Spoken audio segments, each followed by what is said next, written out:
pessoal, Marcelo Serrano aqui, analista do Research do Itaú BBA. A gente está em Nova York acompanhando o Tech Summit do Itaú BBA. A gente está na 4ª edição do evento e a ideia desse bate-papo é trazer os principais insights que a gente teve nos painéis e projetar um pouco o que os participantes têm visto com perspectivas para investimentos em tecnologia no Brasil, falar um pouco sobre inteligência artificial, entre outros temas, e para contribuir com esse bate-papo a gente conta hoje com as participações do Thiago Macera, que já gravou outras vezes aqui, que é Head da cobertura Tech no Investment Banking do Itaú BBA, e o Vinícius Roveda, que é co-founder e CEO da Conta Azul.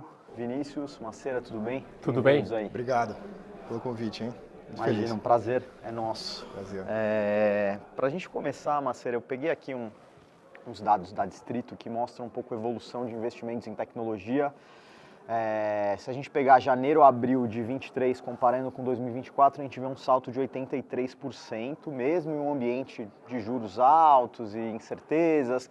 Então eu queria começar perguntando o que justifica esse humor positivo aí com investimentos em tecnologia. Eu acho, Marcelo, a pergunta é super válida, porque a gente passou, após um período de bastante liquidez no mercado de tecnologia, a gente passou o ano de 22 e 23 pelo que os investidores chamaram de inverno, né? O que a gente tem visto mais recentemente é uma retomada dos investidores, tanto internacionais quanto locais, interessados em entender melhor o ecossistema de tech do Brasil. E acho que a principal razão por trás disso é que esse é um ecossistema de tech ainda muito no seu começo.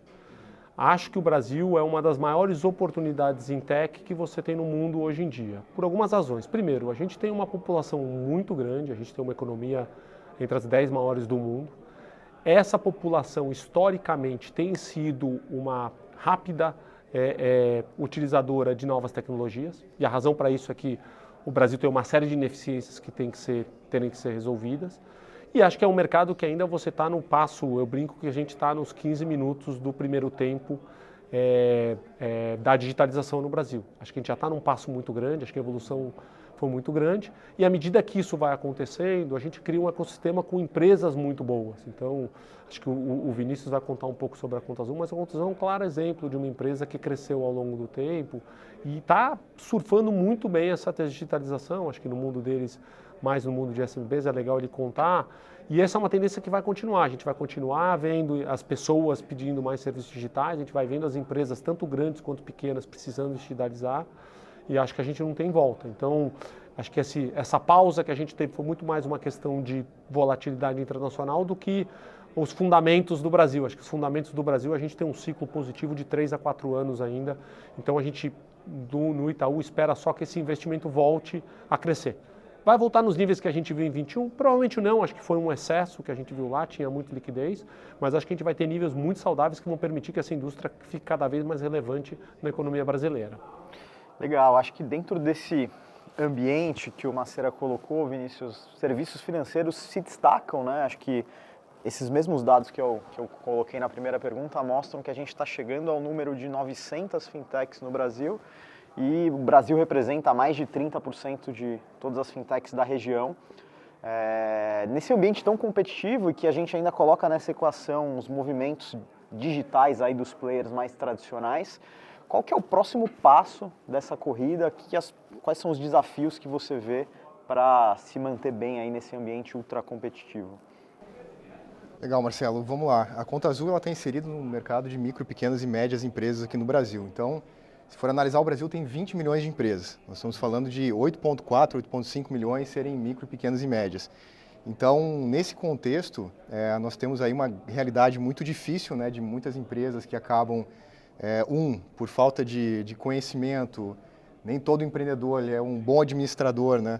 Caindo em erros básicos ligados a controle financeiro e falindo com o negócio. Então, hoje a estatística mostra que depois de 5 anos, quase 60% das empresas não existem mais, né? Então, apesar de ter muita empresa, tem um problema estrutural e, obviamente, parte desse problema tem a questão de timing, a questão de acertar produto, mas tem muita coisa que a Conta Azul, como um contexto que a gente vive, pode ajudar, né? Então, nesse contexto de digitalização e serviços financeiros, A Conta Azul ela nasce como um RP em nuvem, que permite com que essas empresas consigam, no momento que o negócio dá certo e começa a ter mais clientes, começa a ter mais fornecedores para pagar e gerenciar mais clientes, mais funcionários, ela serve para realmente ser o back-office, ser a ferramenta que vai conseguir com que essas empresas automatizem toda essa rotina financeira e escalem seus negócios, né, mantendo as finanças organizadas, tomando boas decisões e saindo dessa curva ruim que é ruim para todo mundo, principalmente para o país.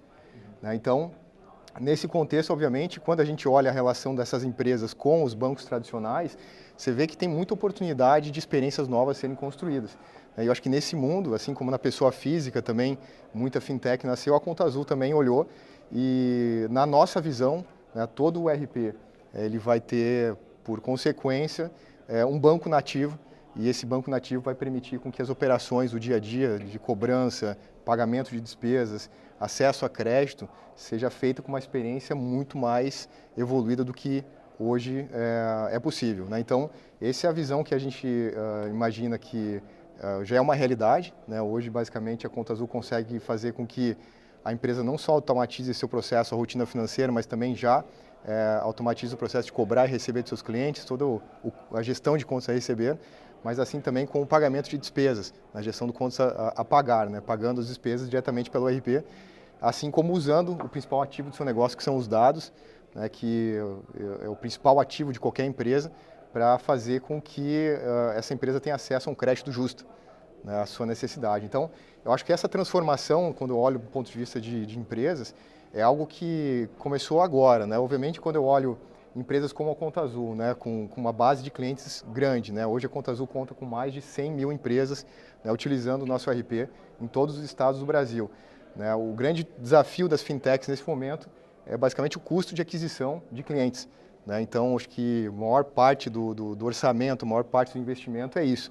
Né? Quando você olha para uma empresa de tecnologia que está se movendo do tech para o fim, como a Conta Azul está fazendo, né, a vantagem é que nós estamos resolvendo mais um de vários outros problemas, né, que os nossos clientes passam, né, no dia a dia. Então, que é essa relação de tesouraria ficar mais eficiente e ter acesso a crédito mais justo. Então, eu acho que tem muita coisa para acontecer, mas a gente está falando aqui de eliminar a eficiência, de trazer conveniência, de trazer experiência. Né, eu acho que é isso que no final do jogo quem ganha são as empresas e é o Brasil, porque você vai ter, no nosso caso aqui, muito mais empresa tomando melhores decisões, né, com as finanças organizadas, tomando melhores decisões, performando mais, contratando mais gente, impactando de maneira mais sustentável o PIB como um todo. Né?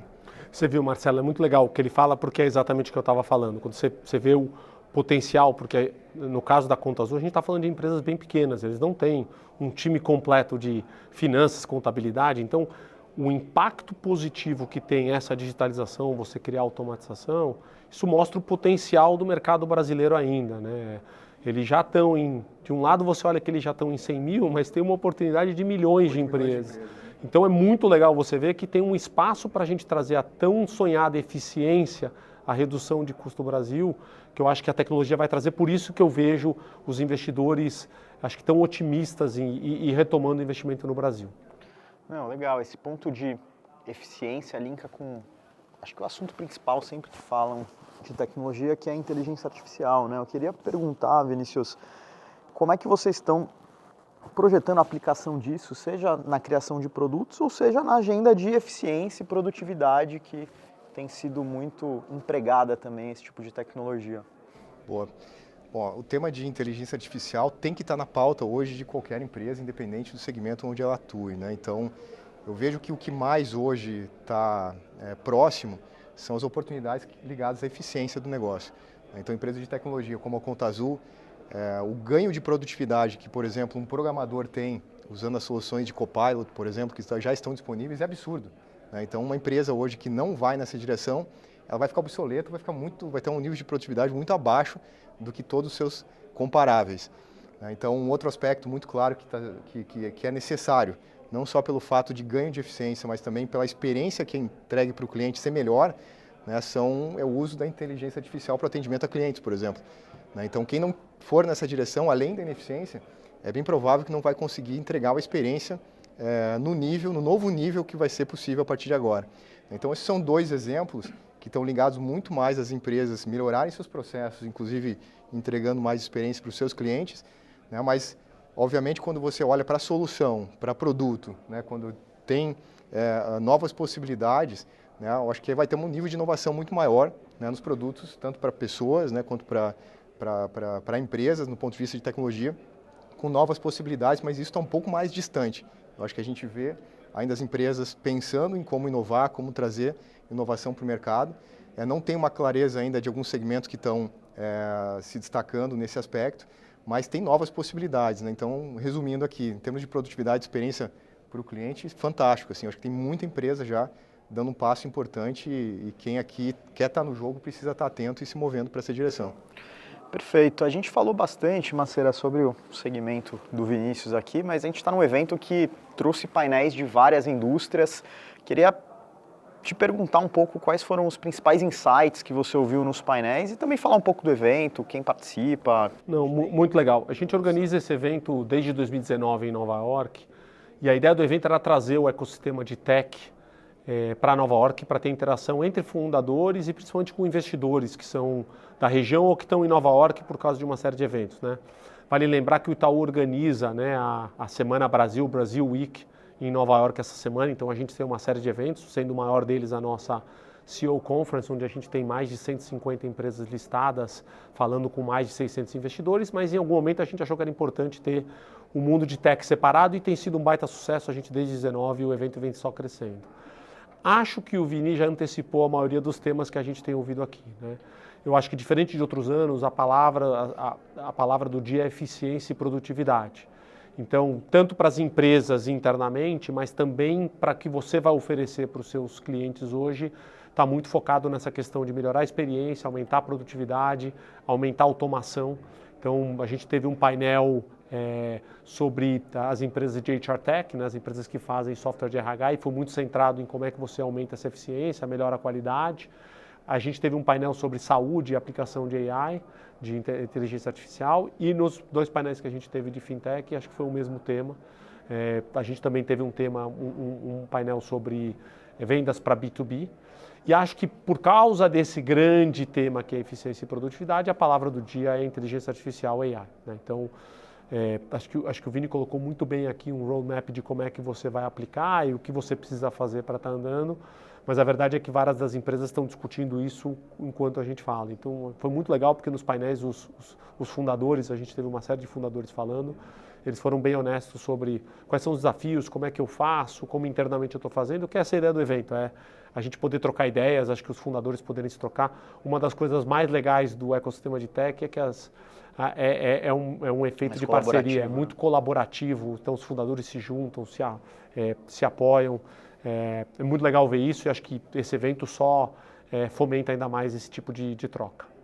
Bacana, acho que para fechar o bate-papo aqui, eu recuperei um dado da Atlântico, até que o Júlio gravou com a gente, eu estava revendo isso, que compara o valor de mercado das empresas de tecnologia com o PIB dos países, né? Se a gente fizer essa relação no Brasil, está na casa de 3%, comparado com 52% aqui dos Estados Unidos e com 15% na Índia, que é um país que tem mais semelhanças aí com a gente. Como é que vocês acham que a gente vai sair desse 3 para chegar mais perto do 15, além da aplicação de AI ou resolução de ineficiências? Quais são os drivers aí de crescimento? E para você, Macera, em especial, perguntar um pouquinho na parte de mercado de capitais, como é que está a perspectiva aí para empresas se tornarem públicas aí no futuro próximo? Bacana, Marcelo. Eu vejo que tem uma questão até, recentemente eu vi um investidor comentar que muitas vezes o brasileiro ele é visto com aquela síndrome do vira-lata, né? Uhum. Mas na prática eu acredito que nós temos um país de dimensão continental, o que num aspecto talvez até do que Conta Azul, pela barreira de entrada, pela complexidade de impostos e tributária, é uma oportunidade de trabalhar só aqui. Por outro lado, traz um comodismo para muito empreendedor de alto potencial, que tem muitos, cada vez mais, né? O ecossistema de tecnologia cada vez fica mais maduro, mais robusto, né? Também olhar para fora e pensar global e ser grande e competir, eu acho que de igual para igual. Então, vejo que tem algumas empresas que conseguiram esse caminho também recentemente, né? Mas eu acho que mais exemplos como esse, mais exemplos de sucesso contados para fora, vai cada vez mais atrair mais investimento para cá. Então, quando eu olho de um lado, comparando de 10 anos para cá, a maturidade melhorou muito, né? Então, o nível dos empreendedores hoje é fantástico, né? Então, não tem um aspecto que deixe qualquer o nível nesse aspecto para trás comparado com outros países. Então, se você tem empreendedor bom e você tem um povo guerreiro, né? Um povo que, porra, quando você cai para a batalha, normalmente o perfil do brasileiro, inclusive, é arregaçar as mangas e dar muito duro, né? Então, acho que é uma combinação que talvez aqui, com os cases que estão sendo construídos, cada vez mais ganhando notoriedade global, eu vejo que é um processo que vai acontecer com mais naturalidade nos próximos anos, né? O Brasil está bem, tem oportunidade, tem gente boa, tem, né, um Itaú ao lado sempre para apoiar. Então, eu acho que todos os elementos estão aí. A diferença que existe, eu acho que tem que comparar a maturidade desses mercados e um contexto também de como que eles estão sendo vendidos no contexto global, né? Então, acho que tem todo um contexto que o Thiago tem bastante percepção também, assim, é como o Brasil está sendo visto, né? Como que é o nível de segurança que existe para os investimentos cada vez mais serem direcionados para cá e não serem direcionados para a Índia e outros países emergentes, né? Então, acho que como país emergente, nós temos tudo que precisa, né? Então, acho que é a conjuntura dos empreendedores e uma conjuntura global, né, acertar para que cada vez mais, né, dinheiro seja direcionado para o Brasil. Não, eu concordo 100% com o que o Vinícius falou. Acho que o Brasil tem um grupo já de empreendedores muito forte. Acho que nos últimos 10 anos a gente criou esse ecossistema. E eu sempre falo que, na verdade, esse é um ciclo virtuoso que acontece, né? Você tem uma primeira geração de empreendedores que criam empresas, essas empresas têm dificuldade de levantar capital, mas elas levantam. Aí você tem um ciclo de crescimento dessas empresas, aí você ou faz o IPO ou vende, devolve o dinheiro para os investidores, e esses investidores, porque ganharam o dinheiro, começam a investir. Alguns desses empreendedores pegam o dinheiro que ganharam e reinvestem, e aí com isso você começa a ter mais empresas. Então, do lado do capital, esse é um ciclo que a gente tem visto nos últimos 10 anos. E do lado da demanda, eu também tenho um ciclo, né?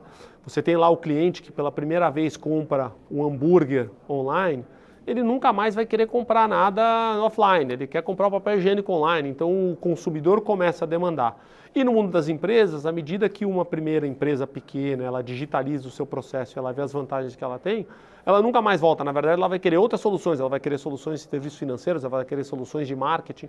Então esse é um processo que ele vai acontecendo, esse ciclo, e a gente já vê isso acontecendo no Brasil. A dificuldade é que a gente tem um caminho a percorrer, e esse caminho takes time. Então, quando é que o Brasil chega nesse nível? É quando a conta azul que está crescendo chegar em 1 milhão, 1,5 milhão de empresas, chegar em 2 milhões de empresas. São empreendedores como o Vini que estão fazendo essa jornada. Isso no mundo das pequenas e médias, no mundo de enterprise, eu acho que é um processo natural. Obviamente que a gente precisa de capital para crescer, então é importante que a gente tenha esse mercado aberto. Acho que o ano de 2022 e 2023 foram mais difíceis, mas ao mesmo tempo, como o Vinícius colocou, as empresas aprenderam a lidar com um ambiente sem capital. Então hoje a gente tem empresas brasileiras que são muito mais fortes, muito mais resilientes e acho que aprenderam muito mais a navegar em todos os ciclos, né? Acho que uma das críticas que a gente sofria, mas esses empreendedores nunca navegaram por ciclos diferentes, agora eles já navegaram. E acho, linkando com a sua segunda pergunta, isso vai ajudar muito na retomada de mercado de capitais. A gente obviamente tem um mercado ainda fechado, a gente precisa de redução de taxa de juros nos Estados Unidos e no Brasil, mas quando eu olho para as potenciais empresas para fazerem IPOs entre 25 e 26, eu acho que a gente tem um grupo de empresas muito forte, eu acho um grupo de empresas também maiores, né? Acho que para fazer um IPO nessa volta de mercado, a gente vai precisar de empresas mais maduras, maiores, com mais tamanho, porque no momento de maior volatilidade a gente viu que a falta de liquidez é um problema do ponto de vista para valuation. Então, a gente acho que eu tenho uma lista de 20, 30 empresas hoje no Brasil que teriam total capacidade de fazer um grande IPO e atrair o interesse. Acho que a gente tem que esperar o melhor momento. Então, por mais que a gente olhe para os ciclos e às vezes parece que a gente está no momento de transição, se você pensar em 4, 5 anos, a expectativa nossa é muito positiva no mercado de tecnologia. Você tem bons empreendedores, você tem uma oportunidade muito grande e você já tem um ciclo virtuoso que se criou e que à medida que o capital entrar, ele vai conseguir gerar crescimento e vai conseguir gerar retorno para os investidores. Excelente, acho que a gente conseguiu cumprir bem a pauta de hoje, trazer os principais insights aqui de tecnologia. Queria novamente agradecer as participações do Vinícius e do Macera nesse episódio. Obrigado pelo convite, Vini, obrigado mais uma vez por participar.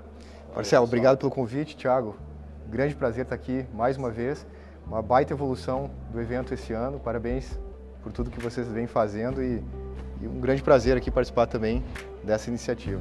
Um abraço, obrigado. Valeu.